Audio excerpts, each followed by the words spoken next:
Mining and geology വകുപ്പ് തൃശൂർ ജില്ലാ മേധാവി എ.ജി. കോരയെ സസ്പെൻഡ് ചെയ്തു. കളിമൺ ഖനനവുമായി ബന്ധപ്പെട്ട് 20,000 രൂപ ചാനൽ റിപ്പോർട്ടറുടെ കയ്യിൽ നിന്ന് കോര കൈക്കൂലി വാങ്ങുന്ന ദൃശ്യം മാതൃഭൂമി ന്യൂസ് പുറത്തുവിട്ടിരുന്നു. വകുപ്പ് മന്ത്രി പി.കെ. കുഞ്ഞാലിക്കുട്ടിയാണ് കോരയെ സസ്പെൻഡ് ചെയ്യാൻ ഒടുവിൽ ഉത്തരവിട്ടത്.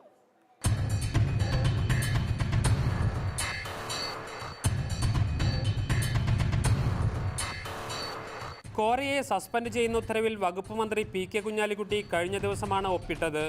എ.ജി. കോര 20,000 രൂപ ചാനൽ റിപ്പോർട്ടറിൽ നിന്നും കൈക്കൂലി വാങ്ങുന്ന ദൃശ്യങ്ങൾ മാതൃഭൂമി ന്യൂസ് പുറത്തുവിട്ടിരുന്നു. വാർത്തയെ തുടർന്ന് വിജിലൻസ് വിഭാഗം നടത്തിയ 2 അന്വേഷണ റിപ്പോർട്ടുകളും കോരയ്ക്കെതിരായിരുന്നു. കോരയെ സസ്പെൻഡ് ചെയ്യണമെന്നും കേസെടുത്ത് അന്വേഷണം നടത്തണമെന്നും വിജിലൻസ് ഡിവൈഎസ്പി ജ്യോതിഷ് കുമാർ ശുപാർശ ചെയ്തു. എന്നാൽ ശുപാർശ വിജിലൻസ് ഡയറക്ടറുടെ ഓഫീസ് പൂഴ്ത്തി. 2011 അനധികൃത സ്വത്ത് സമ്പാദനവുമായി ബന്ധപ്പെട്ട് കോരയ്ക്കെതിരെ എടുത്ത വിജിലൻസ് കേസ് ഇപ്പോഴും നിലവിലുണ്ട്.